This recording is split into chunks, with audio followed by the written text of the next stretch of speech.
அன்புள்ள ஆண்டவரே, மீண்டும் உம்முடைய பலத்த கிருபை இந்த நாளிலும் உம்முடைய சமூகத்தில் உம்முடைய வார்த்தைகளை கேட்பதற்கு எங்களை அழைத்து வந்த தயவிற்காக உம்மை துதிக்கிறோம்.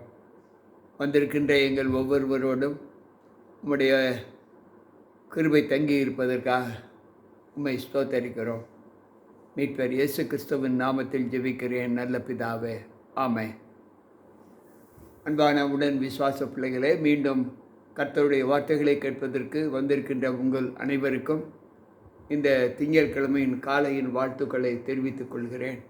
வந்திருக்கின்ற நாம் அனைவரும் தேவனுடைய சப்தத்திற்கு செவிசாய்த்து அவருக்குள்ளான ஜீவிதத்திலே நாம் நம்மை ஒப்பு கொடுப்போம். கர்த்தர் நம்மோடு இருப்பாராக. இந்த நாளிலும் தியானத்திற்கென்று எடுத்துக்கொள்ளப்பட்ட வேத புஸ்தகம் ரோமருக்கு எழுதின நிருபம். இந்த ரோமருக்கு எழுதின நிருபம் வேதாகமத்தில், அதிலும் விசேஷமாக புதிய ஏற்பாட்டில் ஒரு குழப்பமுள்ள புஸ்தகம் என்று அநேகர் எண்ணுகிறார்கள். இதில் சொல்லப்பட்டிருக்கிற 16 அதிகாரங்களும் கிறிஸ்துவை ஏற்றுக்கொண்ட பிள்ளைகள் எந்த அனுகூலத்தில் ஆண்டவரை நம்பியிருக்கிறோம், நாம் நம்பியிருக்கிற பலத்தின் வல்லமையினால் நமக்கு ஆண்டவர் என்ன ஈவுகளை கொடுக்கப் போகிறார் என்பதை வெளிப்படுத்தி காண்பிக்கிற ஒரு அதிகாரம்தான், ஒரு புஸ்தகம்தான். இந்த 16 அதிகாரங்களிலும் 7வது அதிகாரம் 8வது அதிகாரம், இந்த இரண்டுமே திருச்சட்டங்களுக்கு கீழ்ப்படிந்து நடக்கக்கூடிய ஒரு வழிமுறைகளையும், ஆவியானவருடைய கிரியை, மாமிசத்தின் கிரியை, இவை இரண்டையும் பகுத்து அறியத்தக்க அதிகாரங்களாக சொல்லப்பட்டு இருக்கிறது. பொதுவாக இந்த 2 அதிகாரங்களிலுமே தேவனுடைய கட்டளைகளுக்கு நியமிக்கப்பட்ட பிள்ளைகள் யார் என்பதையும், ஆவியானவருடைய வழி நடத்துதலுக்கு நியமிக்கப்பட்ட பிள்ளைகள் யார் என்பதையும் இந்த அதிகாரம் நமக்கு வெளிப்படையாக சொல்லுகிறது. இன்றைக்கு 7வது அதிகாரத்தில் நாம் தேவனுடைய கட்டளைகளுக்கு ஆண்டவர் எப்படி நம்மை வழி நடத்த சொல்லுகிறார் என்பதை இந்த நாளில் தியானிப்போம். 7வது அதிகாரம் 1வது வசனம் இப்படி சொல்லுகிறது: நியாயப்பிரமாணத்தை அறிந்திருக்கிறவர்களுடனே பேசுகிறேன். சகோதரரே, ஒரு மனுஷன் உயிரோடு இருக்கும் அளவும் நியாயப்பிரமாணம் அவனை ஆளுகிறது என்று அறியாமல் இருக்கிறீர்களா? நியாயப்பிரமாணத்தை அறிந்திருக்கிறவர்களுடனே பேசுகிறேன். தேவனுடைய கட்டளைகளுக்கு கீழ்ப்படுகிற பிள்ளைகளுக்கு நான் சொல்லுவது என்னவென்றால், இந்த நியாயப்பிரமாணம் ஒரு மனுஷன் உயிரோடு இருக்கும் அளவும் அந்த மனிதனை ஆளுகிறது, அவனை அந்த பிரமாணத்திற்குள் அடக்கி வைக்கிறது என்பதை நாம் எல்லோரும் அறிந்திருக்கிறோம் என்று சொல்லுகிறார். எனக்கு பிரியமான தேவ பிள்ளைகளே, அது எப்படி என்றால், புருஷனுடைய ஸ்திரீ தன் புருஷன் உயிரோடு இருக்கும் அளவும் நியாயப்பிரமாணத்தின்படியே அவனுடைய நிபந்தனைக்கு உட்பட்டு இருக்கிறார். புருஷன் மரித்த பின்பு புருஷனை பற்றிய பிரமாணத்தினின்று விடுதலையாய் இருக்கிறார். ஆகையால் புருஷன் உயிரோடு இருக்கும் அளவும் அவன் வேறொரு புருஷனை விவாகம் பண்ணினால் விபச்சாரி எண்ணப்படுகிறாள். புருஷன் மரித்த பின்பு அவள் அந்த பிரமாணத்தின்று விடுதலையானபடியால் வேறொரு புருஷனை விவாகம் பண்ணினாலும் விபச்சாரி அல்ல. அன்பு பிள்ளைகளே, இந்த வார்த்தை நமக்கு கற்றுக் கொடுக்கிற பாடம் என்ன என்றால், நியாயப்பிரமாணம் உயிரோடு இருக்கும் அளவும் அது தன்னுடைய பணியை செய்து கொண்டு வருகிறது. நியாயப்பிரமாணம் மரித்துவிட்டால் நியாயப்பிரமாணத்திற்கு மரணம் இருக்கிறதா என்றால் இல்லை. ஆண்டவர் சொல்லுகிறார், வேதத்தில் உள்ள ஒரு எழுத்தும் ஒளிந்து போகாது என்று உனக்கு சொல்லுகிறேன் என்று மத்தேயு நற்செய்தி நூலிலே 5வது அதிகாரம் 18வது வசனத்தில் சொல்லுகிறார். அப்படி என்றால் இந்த நியாயப்பிரமாணம் என்று சொல்லுவது எதை குறிக்கிறது? நியாயப்பிரமாணம் என்பது நியாயமான பிரமாணம். நியாயமான பிரமாணம். அப்படி என்றால் நியாயமில்லாத பிரமாணமும் உண்டு என்று வேதம் சொல்லுகிறது. இந்த நியாயப்பிரமாணம் 2 வகையாக பிரிக்கப்பட்டு இருக்கிறது. ஒன்று தேவன் எழுதி கொடுத்தது, இன்னொன்று மோசே எழுதினது. மோசே எழுதினது கூட ஆண்டவர் சொல்லிதான் எழுதுகிறார். மோசே தனியாக எழுதவில்லை. ஆண்டவர் எழுதியது கல்லில் எழுதியிருக்கிறார், கற்பலகைகளில் எழுதியிருக்கிறார். மோசே எழுதியது புஸ்தகத்தில் எழுதப்பட்டிருக்கிறது. ஆண்டவர் எழுதின பிரமாணம், அதாவது கட்டளை, உடன்படிக்கை பெட்டிக்கு உள் வைக்கப்பட்டு இருக்கிறது. மோசே எழுதின பிரமாணம் உடன்படிக்கை பெட்டிக்கு வெளியே வைக்கப்பட்டு இருக்கிறது. இதில் மோசே எழுதின பிரமாணம் ஆச்சாரங்களுக்கு உட்பட்டது, சடங்காச்சாரங்களுக்கு உட்பட்ட பிரமாணம். ஆனால் ஆண்டவர் எழுதின பிரமாணம், கட்டளை, என்றென்றைக்கும் அழியாதது, ஒரு மனிதனுடைய வாழ்க்கையின் நீதி நியாயங்களை வெளிப்படுத்தி காண்பிக்கிறது. இந்த பிரமாணங்களை கை கொண்டால் மட்டுமே நாம் தேவனுடைய விண்ணரசு செல்ல முடியும் என்பதை இந்த கட்டளைகள் நமக்கு போதிக்கிறது. ஆனால் பொதுவாக இன்றைக்கு இருக்கக்கூடிய கிறிஸ்தவ மக்கள் பெரும்பாலானோர் கற்பனைகள் ஒளிந்து விட்டது, கட்டளைகள் ஆண்டவர் அழித்து விட்டார் என்று சொல்லுகிறார்கள். அன்பு பிள்ளைகளே, ஆண்டவர் சொல்லுகிற வார்த்தை, கட்டளைகளை ஆண்டவர் அழித்து விட்டால் பின்பு அவர் எதை வைத்து நமக்கு நியாயம் தீர்ப்பார்? அன்பு பிள்ளைகளே, ஆண்டவர் சொல்லுகிற வார்த்தை, இன்றைக்கு தேவ சமூகத்தில் நாம் எப்படிப்பட்ட அனுபவங்களோடு தேவனுடைய வார்த்தைகளை நாம் ஏற்றுக்கொள்ள முடியும் என்பதை சற்று யோசித்து பார்ப்போம். யோவான் எழுதின நற்செய்தி நூல் 12வது அதிகாரம் 48வது வசனம் இப்படி சொல்லுகிறது, என்னை தள்ளி என் வார்த்தைகளை ஏற்றுக்கொள்ளாதவனை நியாயம் தீர்க்கிறது ஒன்று இருக்கிறது. நான் சொன்ன வசனமே கடைசி நாளில் அவனை நியாயம் தீர்க்கும் என்று சொல்லுகிறார்.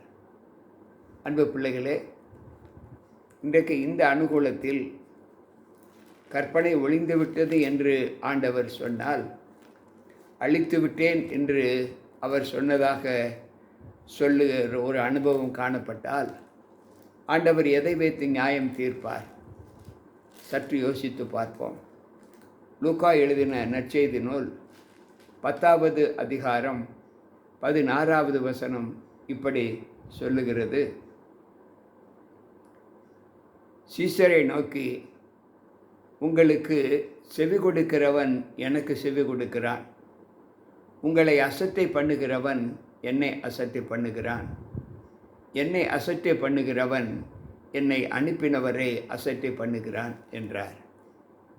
அன்பு பிள்ளைகளே, கற்பனைகள் ஒழிக்கப்பட்டு விட்டது, அழிக்கப்பட்டு விட்டது என்று யாராவது சொன்னால் வேதம் என்ன சொல்லுகிறது என்பதை சற்று யோசித்து பார்ப்போம். ஆண்டவர் சொல்லுகிறார், இந்த வார்த்தைகளுக்கு செவி கொடுக்காமல் யார் அசட்டை பண்ணுகிறார்களோ அவர்களை பிதா அசட்டை பண்ணுவார். அவர்கள் பிதாவையும் என்னையும் அசட்டை பண்ணுகிறார்கள் என்று அர்த்தம் என்று ஆண்டவர் சொல்லுகிறார். உபாகம புஸ்தகம் 18வது அதிகாரம் 18-19வது வசனம் இப்படி சொல்லுகிறது: உன்னை போல ஒரு தீர்க்கதரிசியை நான் அவர்களுக்காக அவர்கள் சகோதரிலிருந்து எழும்ப பண்ணி என் வார்த்தைகளை அவன் வாயில் அருளுவேன். நான் அவருக்கு கற்பித்ததையெல்லாம் அவர்களுக்கு சொல்லுவார். என் நாமத்தினாலே அவர் சொல்லும் என் வார்த்தைகளை கேட்டு செவிகொடாதவன் எவனோ அவனை நான் விசாரிப்பேன் என்று சொல்லுகிறார்.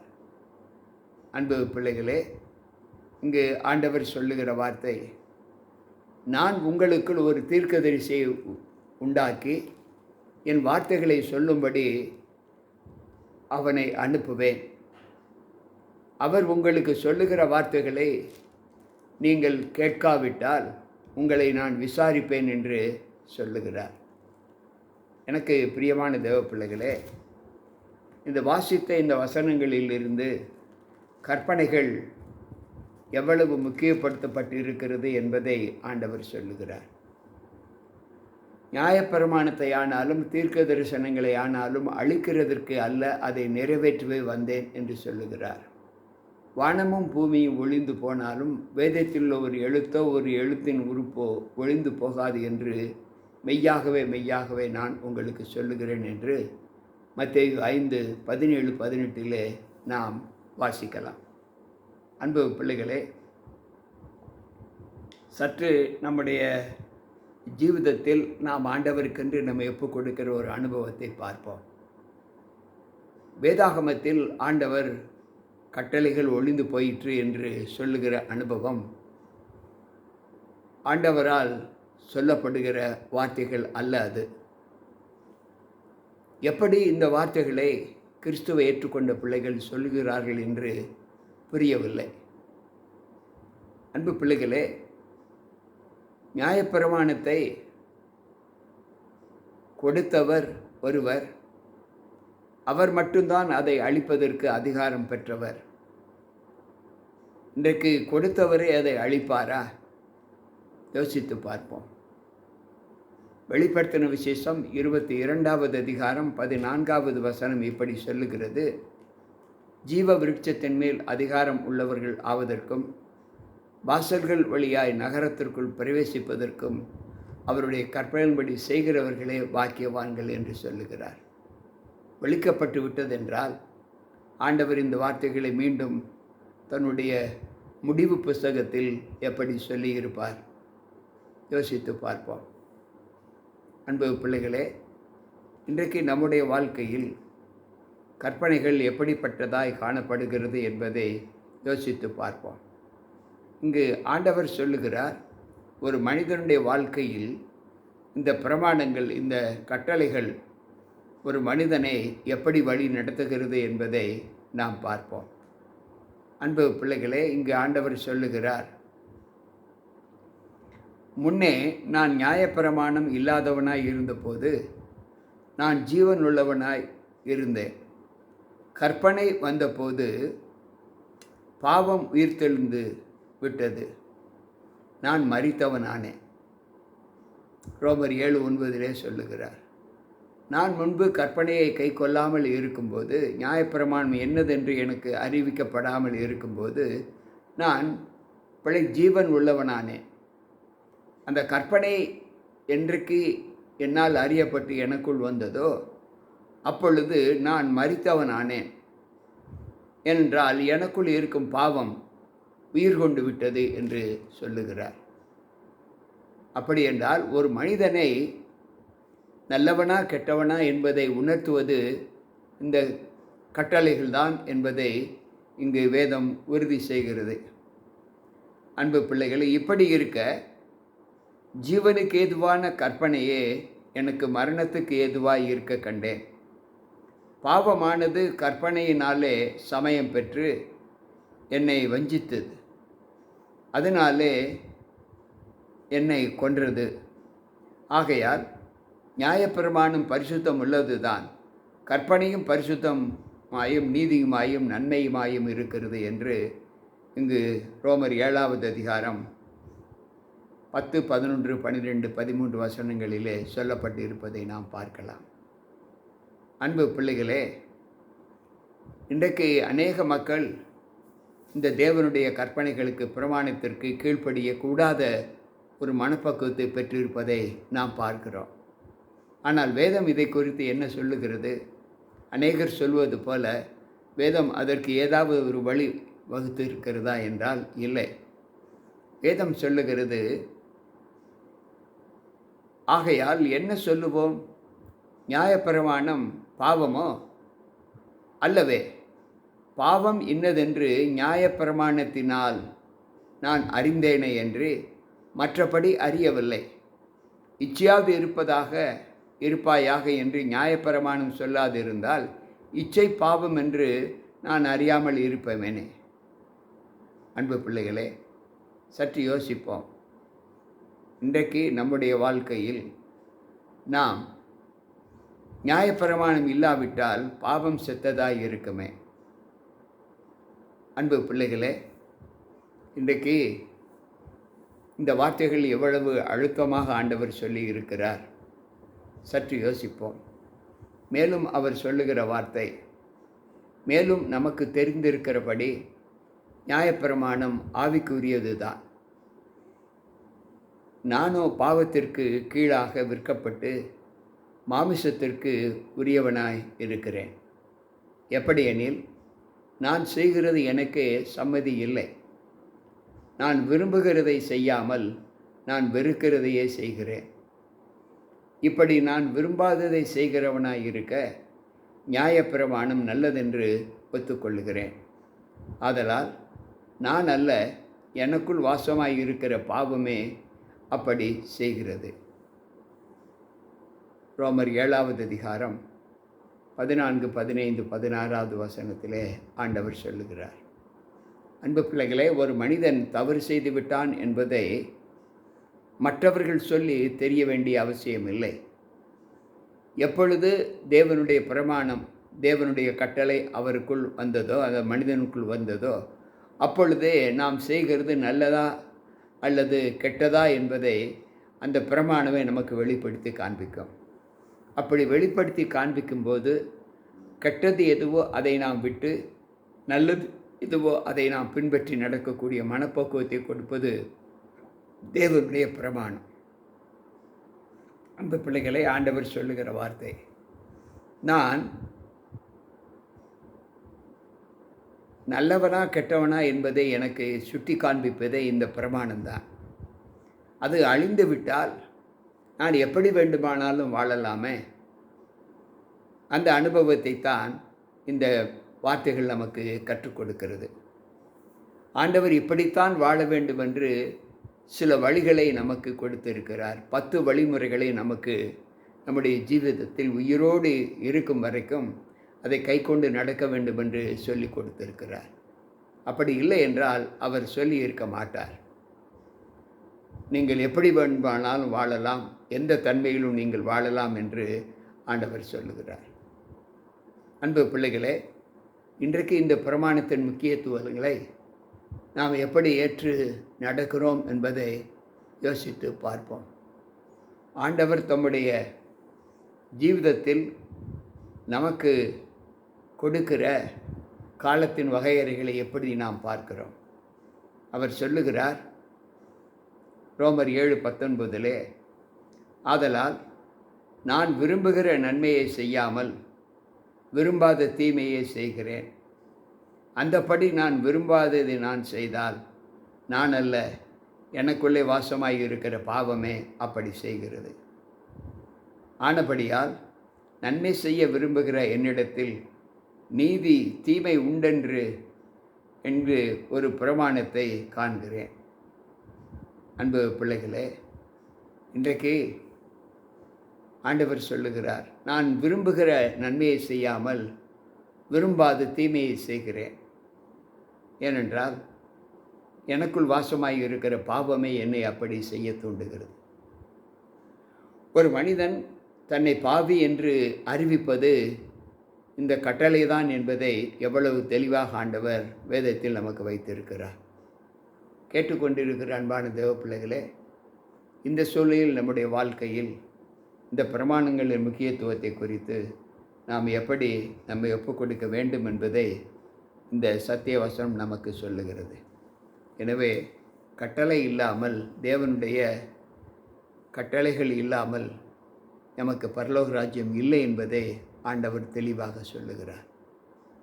கேட்ட நம் அனைவருக்குள்ளும் இந்த வார்த்தையின் முக்கியத்துவம் என்ன என்பதை அறிந்து இந்த கற்பனைகளுக்கு, கட்டளைகளுக்கு கீழ்ப்படிந்து நடக்கிற ஒரு மகிமையை நாம் செலுத்தி தேவனோடு நம்மை ஒப்புக் கொடுப்போம். கர்த்தர் நம்மோடு இருப்பாராக.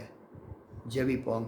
அன்பு ஆண்டவரே, உம்முடைய வார்த்தைகளை கேட்ட எங்கள் ஒவ்வொருவருக்குள்ளும் உம்முடைய கிருபை தங்கி, உம்முடைய வல்லமையினால் நாங்கள் உம்மை ஏற்று நடக்கிற ஒரு அனுபவத்தோடு எங்களை உம்முடைய கருத்தில் ஒப்புக் கொடுக்கிறோம். கேட்ட இந்த வார்த்தைகள் எங்களுடைய வாழ்க்கைக்கு பிரயோஜனமுள்ளதாய் காணப்பட கிருபை செய்யும். மீட்பர் இயேசு கிறிஸ்துவின் நாமத்தில் ஜெபிக்கிறேன் நல்ல பிதாவே, ஆமென். அன்பு பிள்ளைகளே, கேட்ட வார்த்தைகள் உங்களுக்கு மிகுந்த பிரயோஜனமாய் இருக்கும் என்று நான் நம்புகிறேன். கர்த்தர் உங்களோடு இருப்பாராக. நன்மை செய்யுங்கள், தேவனுக்கு பிரியமாய் நடங்கள். மீண்டும் நாளை சந்திப்போம். உங்கள் போதகர் ஜி.கே. ராபர்ட்.